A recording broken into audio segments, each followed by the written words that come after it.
Recorrido por la Comuna 8, también conocida como Villahermosa.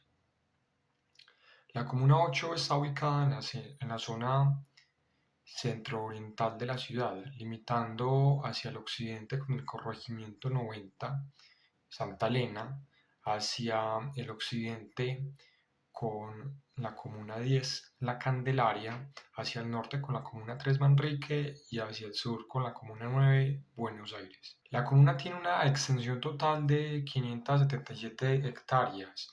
Además, cuenta con una población de aproximadamente 140.000 habitantes según cifras de la Alcaldía de Medellín. De igual manera, es curioso, es llamativo que dentro de la comuna el 26.4% de los habitantes sean jóvenes, lo cual crea un precedente que es muy significativo si lo comparamos con las cifras que hay a nivel departamental y a nivel nacional.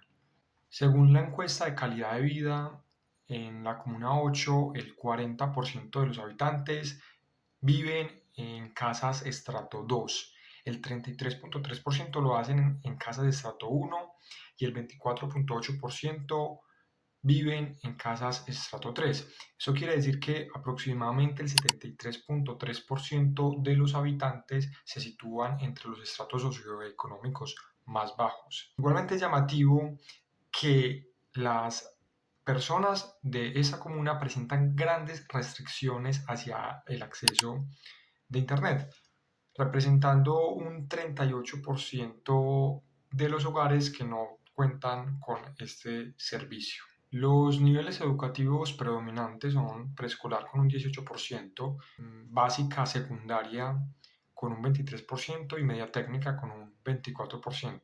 Además resalta que las personas con un nivel de educación universitario apenas llegan a representar un 3% de la población total, según la encuesta de calidad de vida. Según el índice de participación ciudadana, Villahermosa se sitúa como la 19ª comuna con mejor índice de participación en la ciudad de Medellín.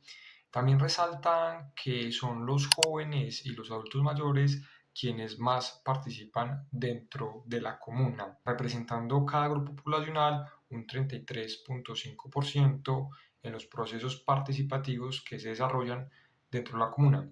Eso es muy significativo sobre todo para el lado de los jóvenes, los cuales comparados hacia el nivel de Medellín tienen porcentualmente una participación muy grande dentro de la comuna. En cuanto al presupuesto participativo, la comuna ha priorizado en las asignaciones presupuestales la educación superior, llevándose esa sapiencia alrededor del 37% de los recursos del presupuesto participativo. También resaltan que programas como el fortalecimiento a los grupos de adulto mayor son bastante significativos. Asimismo, el apoyo a organizaciones y procesos participativos como las juntas de administradoras locales también se llevan una gran cantidad de recursos dentro del presupuesto participativo. Y también es significativo la asignación que se le hace a la conservación de zonas verdes y a la promoción de la cultura ambiental dentro de la comuna. No obstante, la comunidad ha venido presentando una serie de quejas porque últimamente el presupuesto participativo se ha ido centralizando. Esto en la medida en que el presupuesto participativo solo se habilita en la medida que lo que se asigne presupuestalmente es en concordancia con el Plan Distrital de Desarrollo. Esto no es del todo malo y se hizo porque anteriormente, cuando la comunidad tenía mayor autonomía al momento de definir sus asignaciones presupuestales, se veían problemas como la cooptación de los recursos por ciertos grupos en específico en detrimento de los otros, cooptación de esos recursos por parte de grupos incluso al margen de la ley o favorecimiento a través de amigos, familiares, allegados, conocidos. Y es que el presupuesto participativo ha sido un emblema de la ciudad de Medellín. Durante la administración de Fajardo se trajo esa iniciativa desde Brasil, donde en un principio se asignaba el 7% del presupuesto total del municipio para que la misma comunidad decidiera qué hacer con ese dinero. Después se redujo al 5% y se mantuvo estable durante todo este tiempo, salvo una excepción, que fue durante la administración de Aníbal Gaviria. Aquí podríamos estar frente a una falla de la gobernanza. Resulta que Aníbal, en vez del presupuesto participativo, quiso implementar lo que él denominó los planes de vida, los cuales consistían en que él les llevaba una serie de alternativas, de propuestas a la comunidad para que ellos decidieran, mediante aplausos, gritos y bullería, cuál era el mejor proyecto que quería la comunidad. Entonces sí, podríamos vernos en escenarios donde cierto grupo estaría aplaudiendo para que se les llevara acueducto a su barrio, mientras que otros estarían aplaudiendo para irse a pasear a Santa Marta. Hablando un poco sobre la historia de la ciudad de Medellín, encontramos que la ciudad siempre ha sido una zona hídricamente muy rica. Teniendo más de 270 quebradas, los primeros pobladores encontraron dentro de este territorio un lugar fértil para poder hacer los asentamientos. Los primeros pobladores llegaron y se ubicaron en la zona oriental de la ciudad, alrededor de la quebrada Santa Elena, que anteriormente se llamaba la quebrada Ná, después se llamó la quebrada La Sal y por último recibió el nombre de la quebrada Santa Elena. Medellín en sus inicios era completamente agrícola, no obstante, rápidamente dio un paso hacia la minería, lo cual trajo inversiones para la ciudad muy significativas como el ferrocarril y también propició un espacio para la industrialización dentro de la ciudad, trayendo y creándose acá empresas como Fatelares o Imusa. Rápidamente Medellín comenzó a consolidarse como la capital industrial de Colombia, lo cual llamó mucho la atención de las personas aledañas, lo cual derivó en unas primeras olas de migración desde las zonas rurales hacia la naciente ciudad de Medellín, que prometía mejores oportunidades. Una segunda ola de migración se daría a mediados del siglo XX durante la época conocida como la violencia. En este caso, muchas personas desplazadas de sus territorios huyendo de las atrocidades de la guerra decidieron migrar a la ciudad en busca de salvar su integridad. A diferencia de la primera ola de migración, esta tuvo la característica de que las personas que llegaron a la ciudad lo hicieron por obligación. Algunos de esos migrantes no fueron bien recibidos dentro de la ciudad, por lo tanto tuvieron que migrar hacia las laderas y acentuarse alrededor de las quebradas que les permitían la subsistencia. Así vemos que esas personas que quedaron excluidas de la planeación urbana de Medellín en sus inicios empezaron a organizarse alrededor de la quebrada Iguaná en el occidente y alrededor de la quebrada Santa Elena en el oriente. Pese a que estas comunidades y esos asentamientos no tenían una planeación formalizada, sí se resaltan ciertas normas de organización, como por ejemplo dejar los terrenos más planos de las laderas para la construcción de canchas. Medellín ha tenido también que enfrentar graves problemas con la violencia dentro de su territorio y la Comuna 8 no fue la excepción. El caso más triste se dio el 15 de noviembre de 1992, cuando 9 niños se encontraban en la tienda La Cebada y allí un grupo de hombres se bajaron de dos carros y los empezaron a atacar, a disparar. Los niños murieron en el acto y después se conocería que dichas personas serían efectivos de las fuerzas de seguridad del Estado. Este hecho sería catalogado como un crimen de Estado y tendría que ser procesado por la justicia internacional. Otro hecho muy doloroso para la comunidad de Villahermosa se dio en septiembre de 1987, cuando en una de las laderas del Cerro Pan de Azúcar se elevaron 15.000 metros cúbicos de tierra, sepultando inmediatamente 96 viviendas y dejando un saldo de aproximadamente 500 víctimas. Dicho lugar después sería convertido en un camposanto en honor a la memoria de las víctimas. El transporte en la Comuna 8 surgió en paralelo al funcionamiento del tranvía. Recordemos aquí que antes del tranvía de Ayacucho que conocemos hoy en día, en la ciudad existió el tranvía primero de sangre y después el tranvía eléctrico.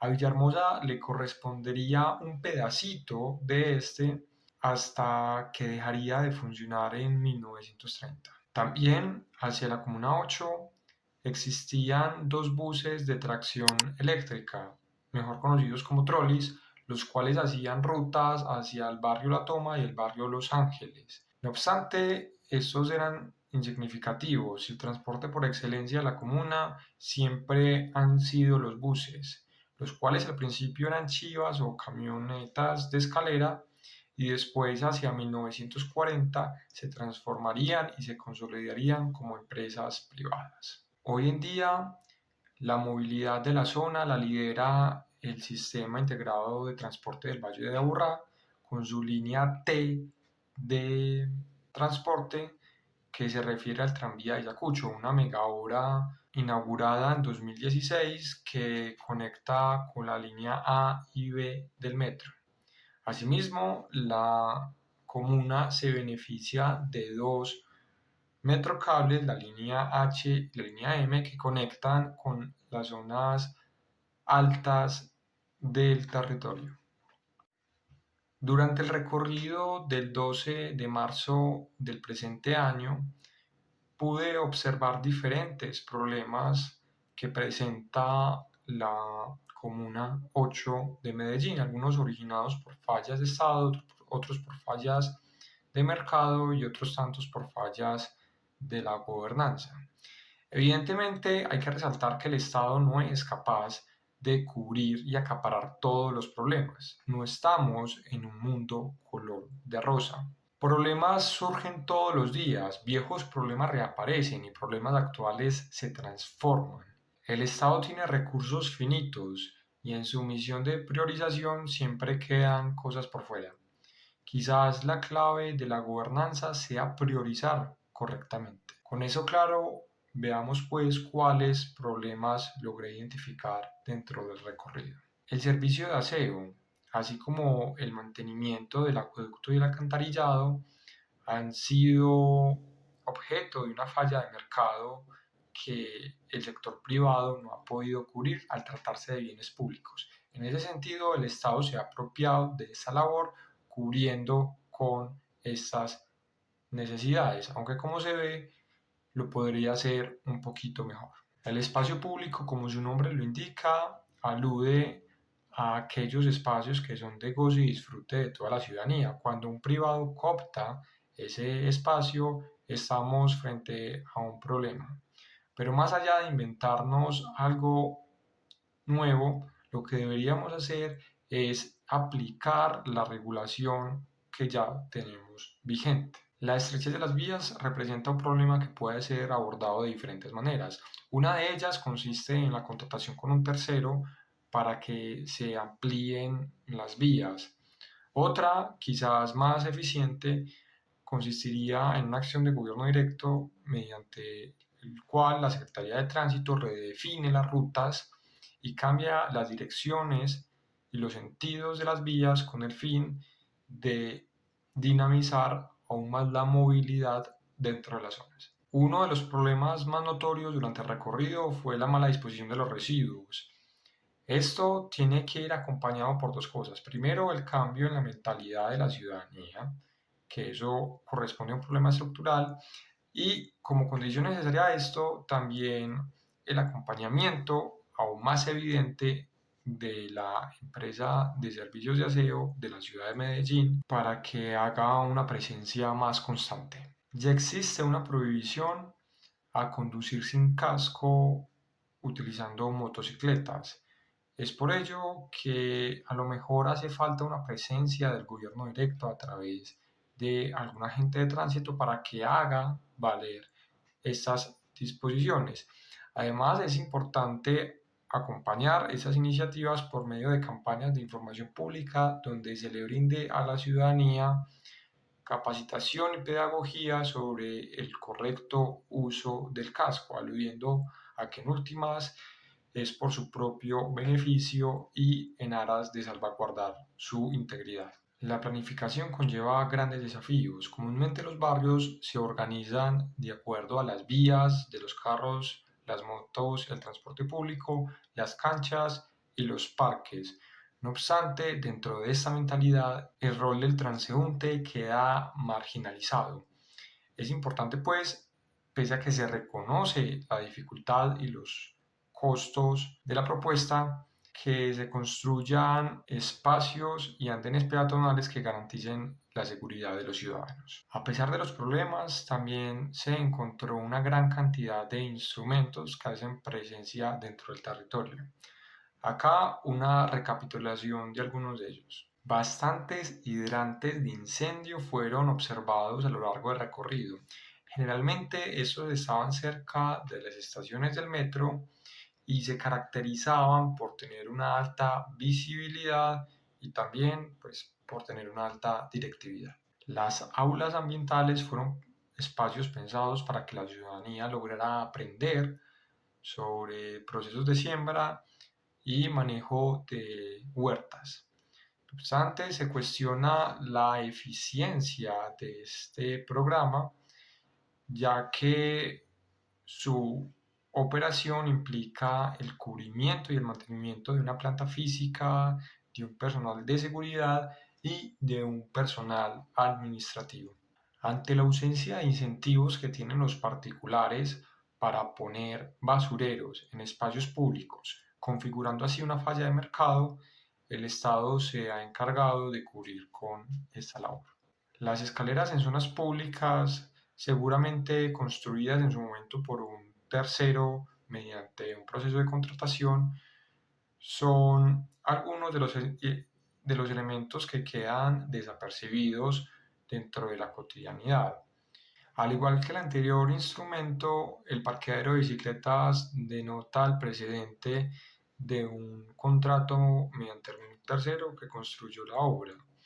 Asimismo, resalta la información y la señalización que hay respecto al parqueadero y se destaca la baja coerción, el bajo nivel de coercibilidad que persiste dentro de este instrumento, pues no se infringe ni se restringe la conducta de ningún individuo al momento de utilizar este parqueadero. Las señales podotáctiles son un instrumento de información pública que buscan maximizar la equidad. Los centros infantiles también son un claro ejemplo de un servicio social dirigido por el gobierno que tiene un alto nivel de directividad y que también busca maximizar la equidad. Cotidianamente estamos rodeados de información pública, desde el color de un poste de luz hasta las señales de tránsito.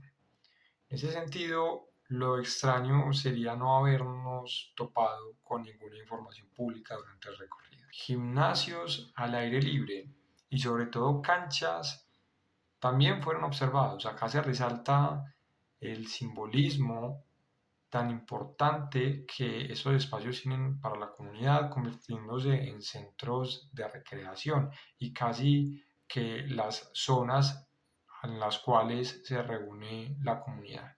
También logramos ver uno de los ejemplos por excelencia del gobierno directo, la policía. A pesar de que no se vio sino dos casos y estos siempre fueron cerca de las estaciones del metro.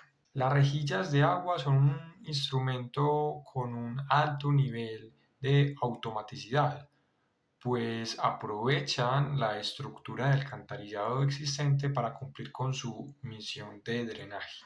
Los pasamanos de seguridad también son otro tipo de instrumentos que se realizan con el fin de evitar accidentes. Estos instrumentos en particular cuentan con un alto nivel de legitimidad, pues ¿quién se va a oponer a que construyan pasamanos? El terreno destinado para la terminal de transporte, servicio que en últimas termina siendo implementado por un privado, es un buen ejemplo de regulación del mercado y por ende de baja directividad y, en este caso, de alta eficacia. El transporte, pese a que en un principio es un servicio público, lo terminan implementando privados. Y esto es con el fin de aumentar su eficiencia y su eficacia. Las unidades de vida articulada, que empezaron siendo tanques de agua, rápidamente pasaron también a ser parques públicos gracias a la gestión de la empresa favorita de todos los medellinenses, EPM. Las zonas de fácil acceso para las personas con discapacidad también son un instrumento que busca aumentar la equidad. Por último, también se presenciaron diferentes zonas para depositar los residuos de los animales. No obstante, y como se ve en el video, estos instrumentos no han sido muy eficaces. Después de haber revisado los diferentes instrumentos encontrados durante el recorrido en la comuna, es procedente organizarlos de acuerdo a alguna tipología. En este caso voy a utilizar la de Ballard y Ramió, dos politólogos españoles muy influyentes en la disciplina. Esos autores plantearon 6 categorías mediante las cuales se clasifican los instrumentos. La primera de ellas apunta a dinamizar el mercado, la segunda a incentivar la conducta, la tercera a restringir la conducta, la cuarta a la producción directa de bienes y servicios, la quinta a la contratación externa de esos bienes y servicios y la sexta al cubrimiento frente a adversidades y al aseguramiento de pólizas y seguros. Centrándose en los instrumentos que hemos observado, encontramos que 4 de ellos encajan con una privatización, desregulación o simulación de mercados. Uno de ellos con contratación externa, otro de ellos con restricción directa de la conducta y los otros 12 de acuerdo a la producción directa de bienes y servicios, también conocida como gobierno directo. Esto no quiere decir que en la comuna primen los instrumentos de gobierno directo. Por un tema de pragmatismo, muchos de los instrumentos presentes a lo mejor fueron omitidos por el observador. Asimismo, nada más era posible clasificar y distinguir los instrumentos más visibles. Es decir, más allá de decir que los instrumentos de gobierno directo según la clasificación de Ballard y Ramió son los que más abundan dentro de la Comuna 8, lo que podríamos decir es que esos instrumentos son los que más se ven, es decir, los que tienen mayor visibilidad. Otro tema a resaltar es que pese a la cantidad de problemas que presenta la comuna, también se resalta una gran cantidad de instrumentos, lo cual deja ver la voluntad del aparato institucional por querer llevar a términos manejables los problemas públicos de la zona para tener una vida cómoda y digna. Y esto no es sino una invitación a que se sigan priorizando y se sigan implementando las alternativas de solución que contemplan ciertos instrumentos que buscan en últimas maximizar la calidad de vida de los habitantes de Villahermosa.